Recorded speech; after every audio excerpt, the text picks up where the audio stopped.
Hello everyone. Today I will explain you about the modal auxiliaries verbs. Before starting modal auxiliary verbs, I want to tell you one thing that you can watch my previous video primary auxiliary verbs. I shared link of this video in the description box.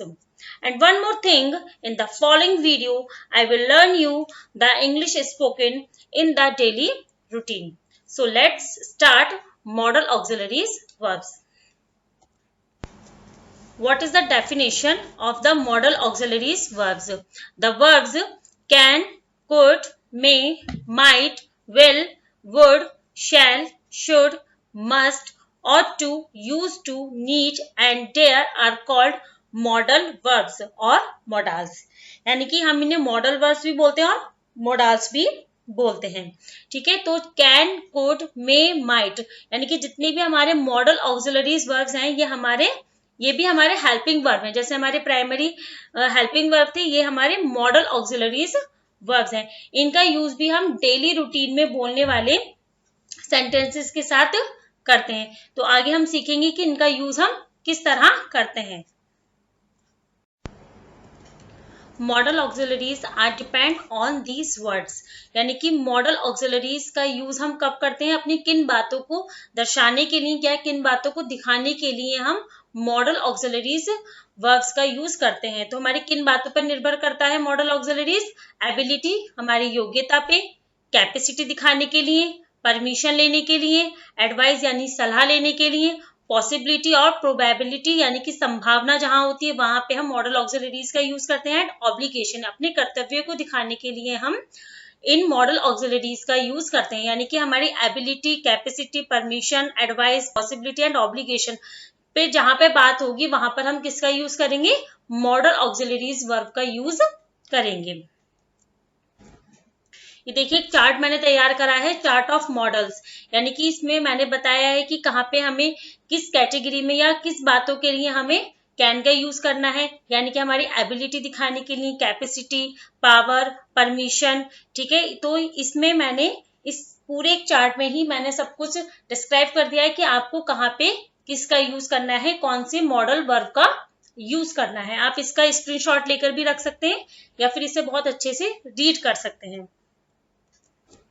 देखिए सबसे पहले एक बात हमें जान लेनी है कि it is different from primary verbs. यानी कि जो मॉडल ऑक्सिलरी वर्ब्स जो होते हैं वो हमारे प्राइमरी वर्ब से अलग होते हैं. जैसे मैंने पहले भी बोला है कि प्राइमरी ऑक्सिलरी वर्ब की मेरी वीडियो बनी हुई है, आप चाहें तो उस वीडियो को देख सकते हैं. उसका लिंक मैंने इसी वीडियो में नीचे डिस्क्रिप्शन बॉक्स में शेयर किया है.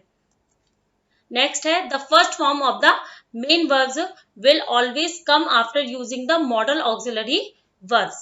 यानी कि मॉडल ऑक्सिलरी वर्ब यूज करने के बाद जब भी हम वर्ब यूज करेंगे, जो हमारी मेन वर्ब होगी उसकी हम केवल फर्स्ट फॉर्म का यूज करेंगे. उसके बाद कभी भी हम थर्ड फॉर्म का या फिर सेकंड फॉर्म का यूज नहीं करेंगे. मॉडल ऑक्सिलरीज यूज करने के बाद हमेशा वर्ब की फर्स्ट फॉर्म ही आएगी. ये बात बिल्कुल अपने माइंड में सेट कर लीजिए कि जहां पर भी हमारा मॉडल ऑक्सिलरीज वर्ब आएगा उसके बाद हमारी केवल वर्ब की फर्स्ट फॉर्म का ही यूज होगा. एग्जाम्पल है जैसे सब्जेक्ट आ गया हमारा, फिर मॉडल ऑक्सिलरी वर्ब आ गया, फिर वर्ब की फर्स्ट फॉर्म और फिर अदर वर्ड. जैसे I can teach you English. ठीक है, आई इसमें सब्जेक्ट हो गया, कैन हमारा मॉडल ऑक्सिलरी वर्ब हो गया. ठीक है, टीच हमारी मेन वर्ब हो गई यानी कि हमारी क्रिया हो गई, यू हमारा ऑब्जेक्ट हो गया, देन उसके बाद अदर वर्ड. ठीक है, तो ये क्या हो गया हमारा I can teach you English. मैं आपको इंग्लिश पढ़ा सकती हूँ या पढ़ा सकता हूँ. ठीक है, तो इसमें हमने auxiliary verb, model auxiliary verb use करने के बाद हमने केवल वर्ब की फर्स्ट फॉर्म का ही इसमें यूज किया है. नेक्स्ट है we can never use to after modal auxiliary verbs. यानी कि मॉडल ऑक्सिलरी वर्ब यूज करने के बाद हम कोई भी मॉडल ऑक्सिलरी यूज कर रहे हैं उसके बाद हम कभी भी टू का यूज नहीं करेंगे. अगर हम ऑट टू और यूज टू की बात करें तो उनको छोड़ के हमें कोई भी मॉडल वर्ब में हमें टू का यूज नहीं करना है. हमें सीधे अगर हम इस तरह से लिखेंगे I can to write this letter तो ये सेंटेंस हमारा गलत हो जाएगा. ठीक है, तो हम कैसे लिखेंगे सेंटेंस को? I can write this letter. हमें कभी भी कोई भी मॉडल ऑक्सिलरी यूज करने के बाद टू का यूज नहीं करना है. Use of can. कैन का यूज सीखेंगे आज हम। देखिए कैन का यूज हम किस में करते हैं, एबिलिटी में, कैपेसिटी में, पावर में, परमिशन में एंड पॉसिबिलिटी जहां पर होती है वहां पे हम किसका यूज करते हैं, कैन का यूज करते हैं। कैन का यूज हिंदी में सकना, यानी कि किसी चीज को कर सकते हैं के लिए हम कैन का यूज करते हैं। इसके एग्जाम्पल्स देखिए, he can solve this problem, वह ये प्रॉब्लम सॉल्व कर सकता है। तो ये क्या है, उसकी एबिलिटी है, उसकी योग्यता है कि वो इस प्रॉब्लम को सॉल्व कर सकता है।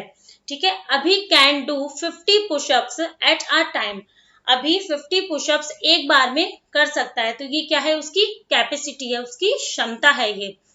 They can climb up this high tree, ठीक है, वह इस ऊंचे पेड़ पे चढ़ सकते हैं। तो ये क्या है, उनकी पावर है, उनकी स्ट्रेंथ है ये। ठीक है, अच्छा परमिशन के लिए, परमिशन हम कैन का यूज परमिशन में मतलब इनफॉर्मल तरीके से करते हैं अपने फ्रेंड्स में।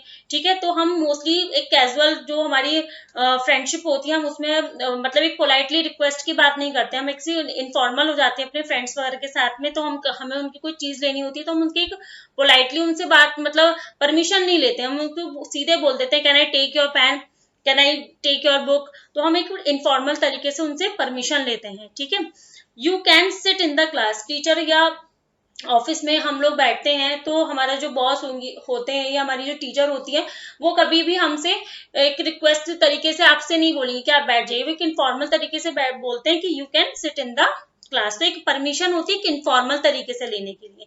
ठीक है, मोस्टली जैसे हम मे आई कम इन बोलते हैं तो ये होती है हमारी मतलब फॉर्मल तरीके से, आप किसी ऑफिस में जा रहे हैं तो एक फॉर्मल तरीके से आप परमिशन ले रहे हैं। लेकिन कैन का यूज हम करते हैं इनफॉर्मल परमिशन में। ठीक है, यहाँ पे हम थोड़ा फ्रैंक होते हैं।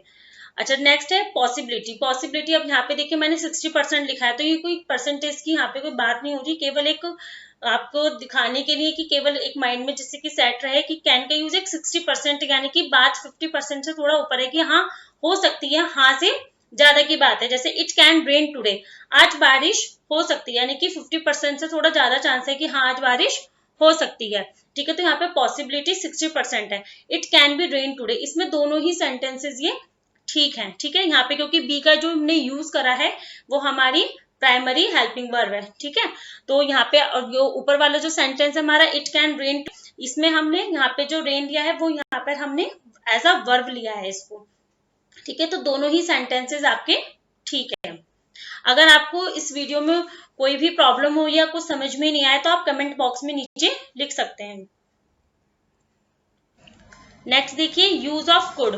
कैन का पास्ट बोलते हैं इसे मोस्टली कि कैन का पास्ट जो होता है वो कुड होता है, ये ठीक है। लेकिन कभी कभी हम कुड का यूज प्रेजेंट में भी करते हैं, यानी कि पोलाइट रिक्वेस्ट में भी, जो प्रेजेंट में हम पोलाइट रिक्वेस्ट करते हैं तो भी हम कुड का यूज करते हैं। देखिए कैसे, हमारी ability, capacity, power, permission, possibility in the past, यानी कि हमारी जो एबिलिटी, कैपेसिटी, पावर है, परमिशन है और पॉसिबिलिटी जब हम किसी पास्ट की बात करते हैं, ठीक है, यानी कि बीते हुए समय की बात करते हैं। Polite request in the present, यानी कि जब हम प्रेजेंट में बात कर रहे हैं, किसी से रिक्वेस्ट कर रहे हैं पोलाइट, तब हम प्रेजेंट यानी कि वर्तमान की बात कर रहे हैं। अनफुलफिल्ड कंडीशन, यानी कि अपूर्ण हमारी कोई शर्त है या हमारी इच्छा है तो हम उसकी बात करेंगे। देखिए सेंटेंसेस में, he could solve all the questions, यानी कि वह सारे क्वेश्चन सॉल्व कर सकता था। ठीक है, तो यहाँ पे हम पास्ट की बात कर रहे हैं, लेकिन हम किसकी बात कर रहे हैं, उसकी एबिलिटी की, उसकी योग्यता की बात कर रहे हैं कि वो ये हम कहते हैं ना कि वह ये काम कर सकता था। ठीक है, तो यानी कि वो उसकी एबिलिटी है, उसके अंदर हम पास्ट में बात कर रहे हैं, हम अभी प्रेजेंट में बात नहीं कर रहे हैं कि यू कैन डू दिस या you can solve this problem. ठीक है, हम पास्ट में बात करें कि वह ये प्रॉब्लम सॉल्व कर सकता था। या जैसे हम एग्जाम देकर आते हैं तो हम कहते हैं अरे ये क्वेश्चन तो मैं कर सकती थी। ठीक है ना, तो हम पास्ट में बात करें तो he could solve all the question, ये उसकी एबिलिटी है कि ये क्वेश्चन वो सॉल्व कर सकता था।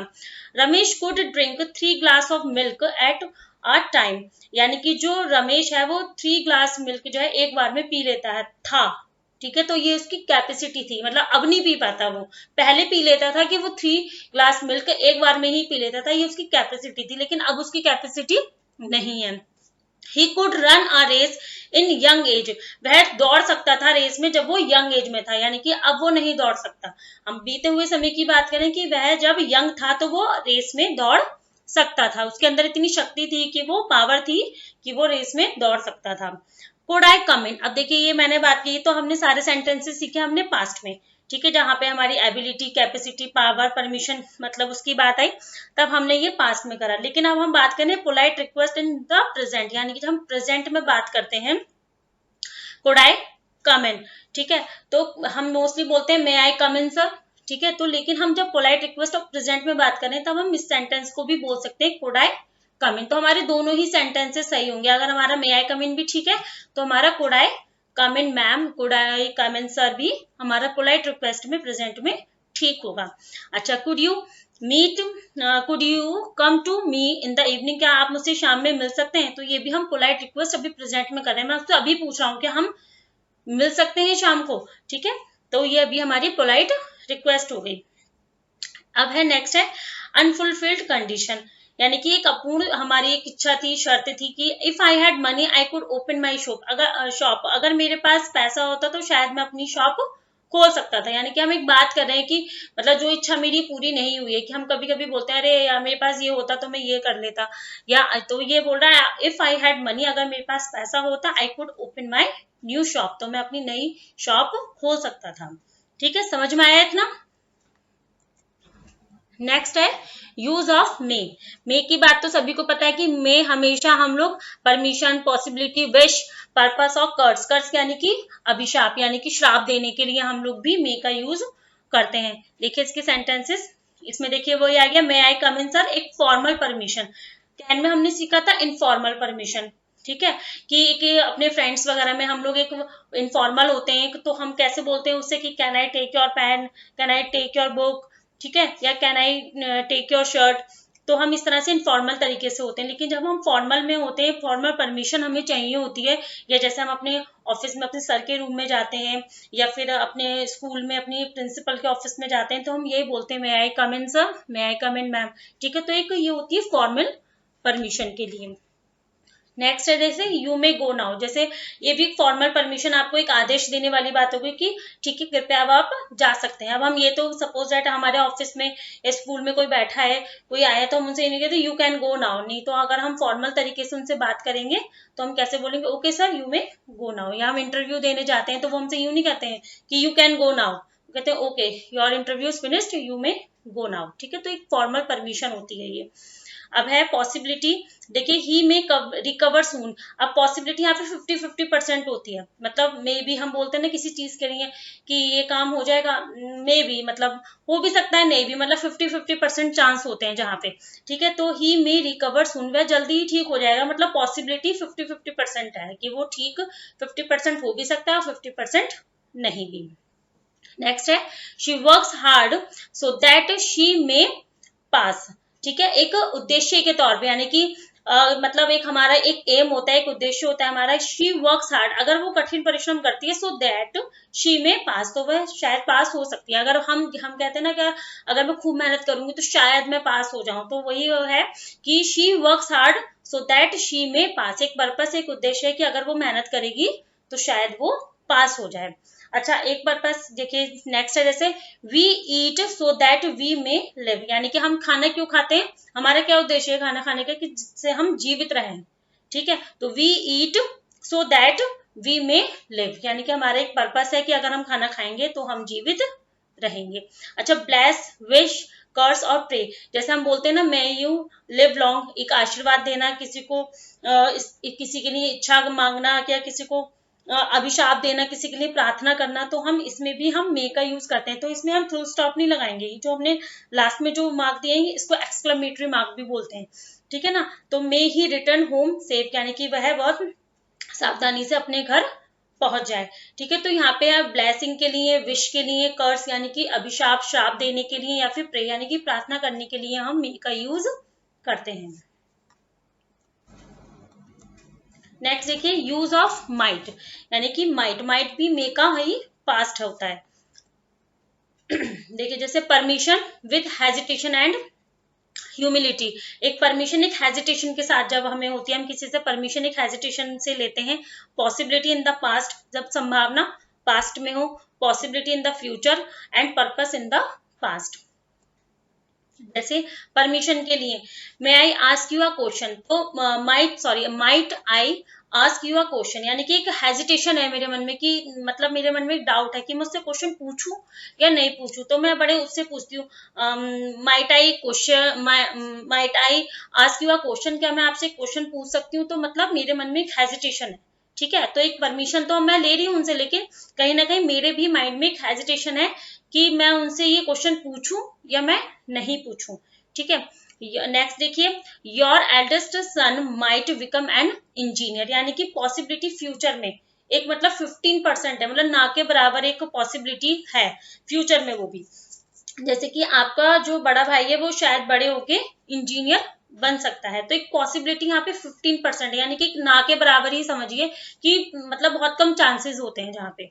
ठीक है, नेक्स्ट है she might have finished her work, possibility in the past, यानी कि जब हम पास्ट में बात करते हैं, यानी कि शायद उसने ये काम कर लिया होगा, she might have finished her work, शायद उसने अपना काम कर दिया होगा, कह नहीं सकते, मतलब कर भी लिया होगा, नहीं भी, 15 से 20% बोलते ना, पता नहीं उसने काम करा नहीं करा, या पता नहीं वो आएगा या नहीं आएगा, तो हम उसमें 15 से 20% उसमें श्योर होते हैं, तो यहाँ पे हम पास्ट की बात करते हैं।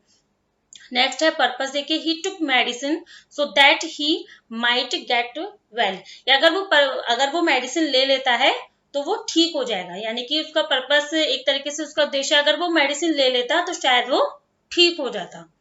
ठीक है, अब देखिए कंडीशनल में, जैसे I wish plus subject plus might plus have plus verb की third form and object.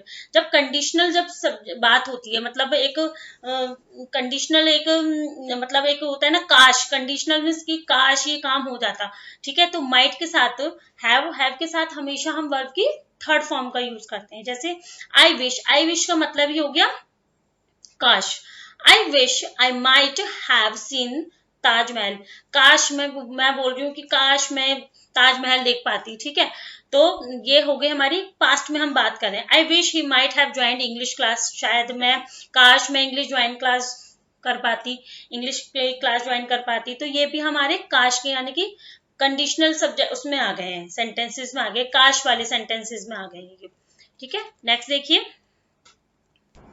Use of will, second और थर्ड पर्सन के लिए हम विल का यूज करेंगे, जैसे जनरल इंस्ट्रक्शंस के लिए, रिक्वेस्ट के लिए, पॉसिबिलिटी के लिए और हैबिट के लिए विल का यूज हमेशा हम लोग फ्यूचर टेंसेस में करते हैं। एग्जाम्पल है जैसे you will go to Kanpur, कल तुम कानपुर जाओगे, तो ये एक पॉसिबिलिटी है कि हाँ वह कल कानपुर जाएगा। He will play cricket tomorrow, वह कल क्रिकेट खेलेगा, हो सकता है वो इसकी आदत हो, हैबिट हो उसकी। You will attend the meeting, तुम कल मीटिंग अटेंड करोगे। ठीक है, तो ये एक रिक्वेस्ट भी हो सकती है, पॉसिबिलिटी भी है। ठीक है, कि वह कल मीटिंग अटेंड करेगा। नेक्स्ट है फर्स्ट पर्सन के साथ भी हम विल का यूज करते हैं, जहाँ पे प्रॉमिस की बात होती है, डिटर्मिनेशन, विलिंगनेस यानी कि इच्छा की बात होती है, थ्रेट यानी कि धमकी की बात होती है। जैसे I will try to write better next time, मैं आपसे प्रॉमिस करता हूं कि मैं इस बार से भी अच्छा लिखूंगा नेक्स्ट टाइम। ठीक है, कि I will try to write better next time, मैं प्रॉमिस करता हूं कि मैं नेक्स्ट टाइम और बेहतर लिखूंगा। We will do this work, उसकी इच्छा है कि हमें यह काम करना चाहिए, तो ये उसकी इच्छा है। ठीक है, डिटर्मिनेशन यानी कि दृढ़ निश्चय, कि हमने मतलब एक संकल्प ले लिया है कि I will do work hard for final exams, की मुझे अपने फाइनल एग्जाम्स के लिए बहुत ज्यादा मेहनत करनी है, मैंने एक संकल्प ले लिया है कि मुझे फाइनल एग्जाम से मतलब बहुत अच्छा करना है, बहुत ज्यादा हार्ड वर्क करना है। ठीक है, नेक्स्ट है, यहाँ पे हम सारे सेंटेंसेस में फ्यूचर की बात कर रहे हैं, आने वाले समय की बात कर रहे हैं। थ्रेट यानी कि धमकी देने के लिए, आई विल अरेस्ट यू, मैं तुम्हें अरेस्ट कर लूंगा। ठीक है, तो ये आपको धमकी देने वाली बात हो गई, ये भी हम फ्यूचर में बात करें। विल का यूज हमेशा फ्यूचर सेंटेंसेस में करते हैं। यूज ऑफ शैल, शैल का यूज हम करते हैं सेकंड एंड थर्ड पर्सन के लिए, you, he, she, it, they. ठीक है, जहां पे यू हो गया हमारा second person, he, she, it, they हो गए हमारे थर्ड पर्सन। तो कहाँ पे यूज करते हैं, जहां पे प्रॉमिस की बात हो, command, threat, determination and legal warning, जहां पे इन सब की बात होती है वहां पे हम किसका यूज करते हैं, शैल का यूज करते हैं।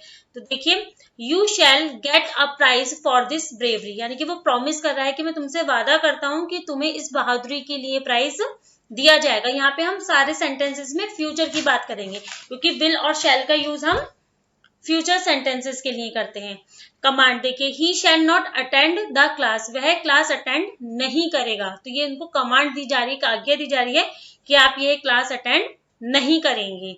मोहन शैल पनिश यू, थ्रेट यानी कि धमकी दी जा रही है कि मोहन तुम्हें पनिश करेगा, यानी कि तुम्हें दंड देगा, तो ये फ्यूचर में बात कर रहे हैं कि तुम्हें फ्यूचर में मोहन पनिश करेगा। डिटर्मिनेशन यानी कि एक संकल्प लेना, एक दृढ़ निश्चय की बात होना कि he shall complete his work within half an hour, कि वह आधे घंटे में इस काम को कर लेगा। अगर आपको कुछ भी समझ में नहीं आए तो मैं बार बार आपसे बोल रही हूँ कि कमेंट बॉक्स में आप मुझे लिख सकते हैं, मैं हो सकता है आपको दोबारा इस वीडियो के थ्रू आपको दोबारा समझा दूं। नेक्स्ट देखिए, यूज ऑफ शुड। शुड का यूज भी शैल के पास्ट में किया जाता है, ठीक है। इसका मीन्स भी होता है चाहिए के सेंस में, जैसे advice, duty, possibility, condition and intention के लिए। इसके कुछ सेंटेंसेस देखिए, जैसे you should wake up early in the morning, यानी कि आपको एडवाइस किया जा रहा है कि आपको सुबह जल्दी उठना चाहिए, ठीक है। एवरीबॉडी शुड परफॉर्म और डू हिज ड्यूटी ऑनेस्टली, यानी कि यहाँ पे मॉरल ड्यूटी की बात करें, नैतिकता ड्यूटी की बात करें कि सभी को अपनी ड्यूटी बिल्कुल ऑनेस्टली, ईमानदारी से करनी चाहिए। Possibility, you should be there, आपको वहां होना चाहिए, तो ये पॉसिबिलिटी की बात हो गई। अच्छा, एक और है देखिए, यूज ऑफ शुड आफ्टर लेस्ट।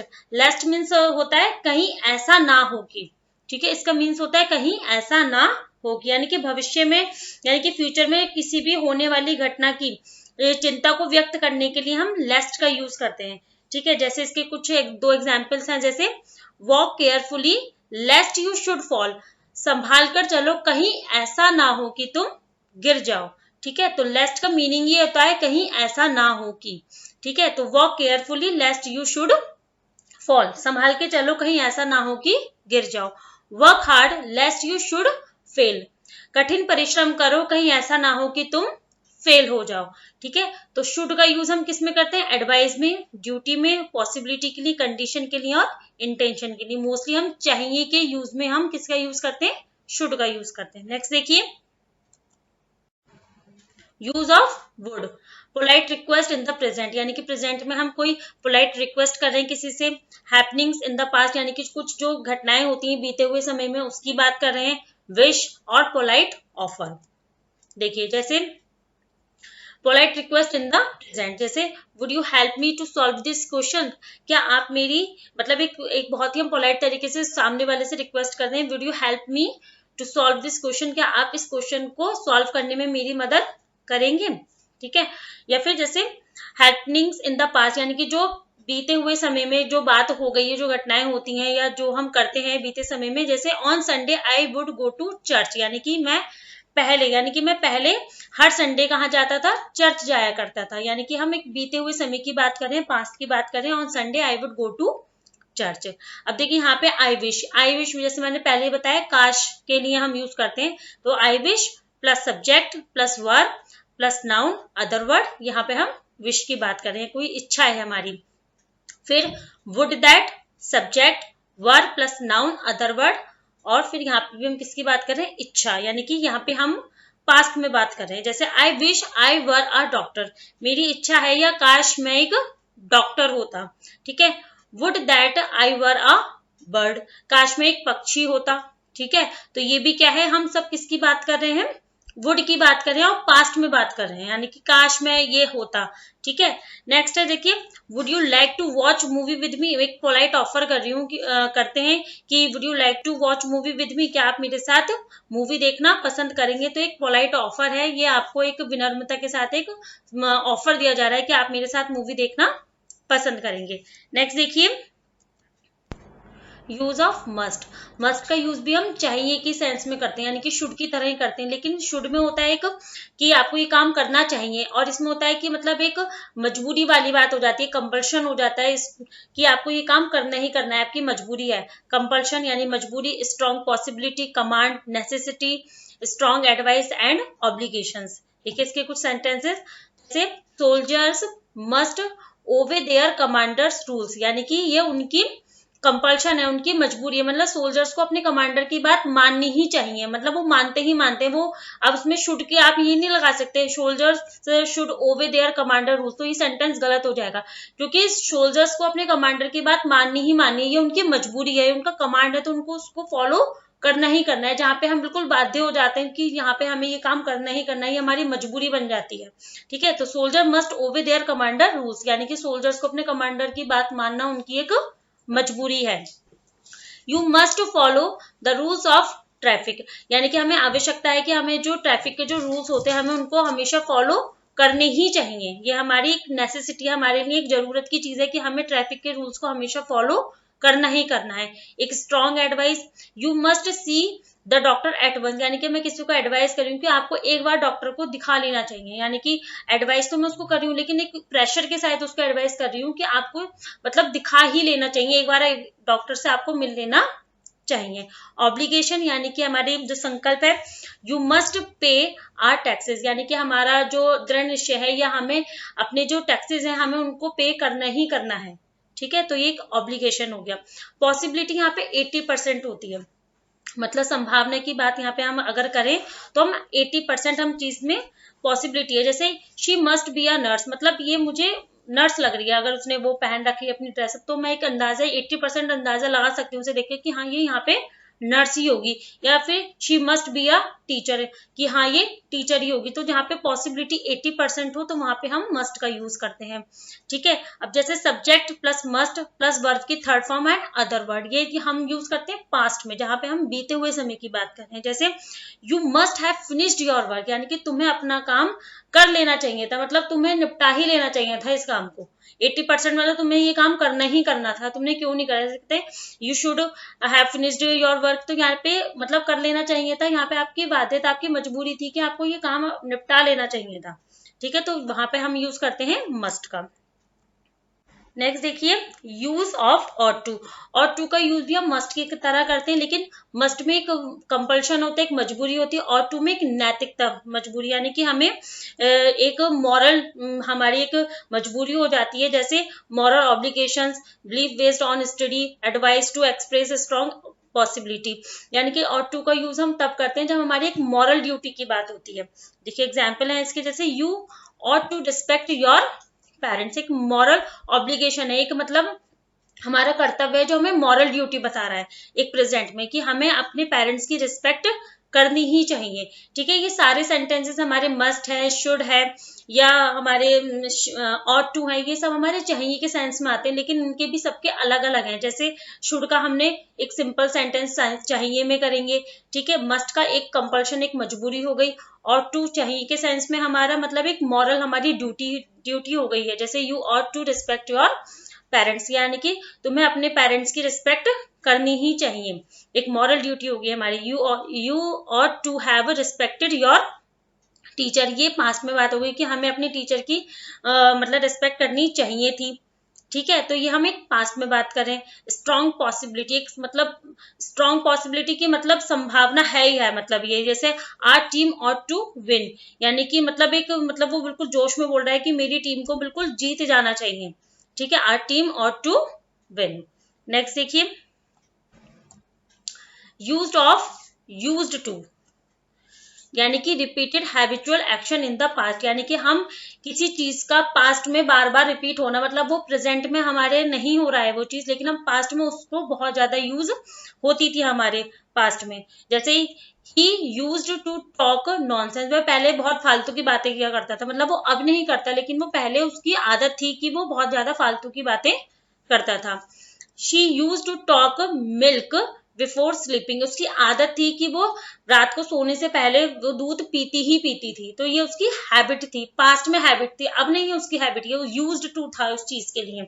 हम बोलते ना कि हम इस चीज की आदत थी, तो यूज्ड टू थे कि वो बिना दूध पिए सोती नहीं थी। Rita used to walk in the morning daily, Rita पहले मॉर्निंग वॉक पे डेली ही जाती थी, अब नहीं जाती, वो पहले जाती थी, पहले उसकी आदत थी पास्ट में कि वो डेली ही मॉर्निंग वॉक पे जाती थी। My grandfather use to tell me stories, मेरे ग्रैंड फादर मुझे क्या सुनाते थे, स्टोरी सुनाते थे। अब नहीं सुनाते, पहले सुनाते थे। तो उनकी हैबिट थी सुनाना और मेरी हैबिट थी सुनना। तो ये हमारी पास्ट में जो भी हमारी बातें होती हैं, हमारी हैबिट होती हैं, पास्ट में जो होती हैं, जितने भी एक्शंस होते हैं, उसमें हम किसका यूज करते हैं, यूज टू का यूज करते हैं। नेक्स्ट देखिए use of need. Need means तो पता ही है, आवश्यकता, किसी चीज की नेसेसिटी होना, किसी चीज की आवश्यकता होने के लिए हम नीड का यूज करते हैं। जैसे लैक ऑफ नेसेसिटी, यहाँ पे हम करेंगे लेकिन आवश्यकता मतलब निगेटिव उसमें, ठीक है। तो जैसे इसके सेंटेंसेस हैं, जैसे you need not worry for your result, यानी कि हम निगेटिव सेंटेंस में उससे बोल रहे हैं कि तुम्हें अपने परिणाम के लिए या अपनी परीक्षा के रिजल्ट के लिए इतनी चिंता होने की कोई आवश्यकता नहीं है, ठीक है। तो हम यहाँ पे नीड का यूज एक निगेटिव सेंटेंस में कर रहे हैं, इस तरह से कि तुम्हें अपने रिजल्ट के लिए बिल्कुल भी वरिड होने की, बिल्कुल भी चिंता करने की कोई जरूरत नहीं है। इंट्रोगेटिव में नीड आई मीट यू, क्या मैं आपसे मतलब मिलने की इच्छा कर सकता हूँ, यानी कि मेरी को जरूरत है आपसे मिलने की, नीड आई मीट यू। तो हम इंट्रोगेटिव में बात करें। नेसेसिटी एक जरूरत होना, we need warm clothes in winter, यानी कि हमें जरूरत ही पड़ती है गर्म कपड़ों की, जाड़ों में हमें जाड़ों में गर्म कपड़ों की जरूरत पड़ती ही पड़ती है। तो एक ये हमारी आवश्यकता हो गई, एक हमारी नीड हो गई है। नेक्स्ट देखिए use of dare. Dare means साहस, हिम्मत, है ना।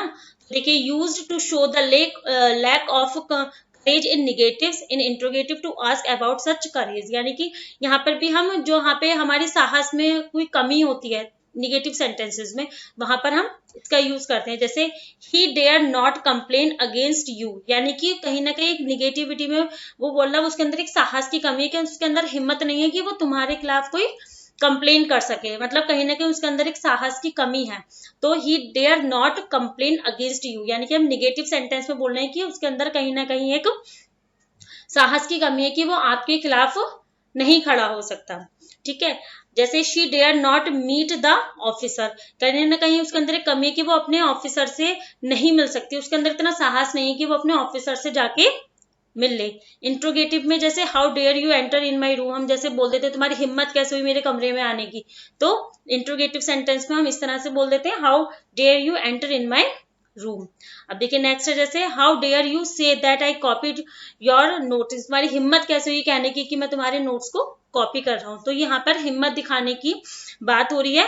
तो यहाँ पे लेकिन दो तरीके से है कि कहीं तो एक करेज की कमी लग रही है और एक हम उसको हिम्मत के साथ बोल पा रहे हैं कि तुम्हारी हिम्मत कैसे हुई मेरे कमरे में आने की, या तुम्हारी हिम्मत कैसे हुई कहने की कि मैं तुम्हारे नोट्स को कॉपी कर रहा हूँ, ठीक है।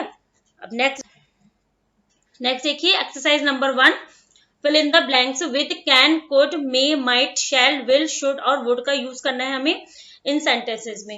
ये सेंटेंसेस है, इसमें आपको फिल करने की कहाँ पे आपका कैन का, कुड का, may, might, shall, will, should, would का यूज होगा, ठीक है। ये मॉडल ऑक्सिलरीज वर्ब की एक एक्सरसाइज मैंने तैयार करी है और आपको कहीं पे भी कोई डाउट हो तो आप कमेंट बॉक्स में मुझे नीचे लिख सकते हैं और कोई भी प्रॉब्लम हो तो आप कमेंट बॉक्स के जरिए मुझसे पूछ सकते हैं। आई होप यू कि आपको ये मेरी वीडियो बहुत अच्छे से समझ में आई होगी। Thank you so much.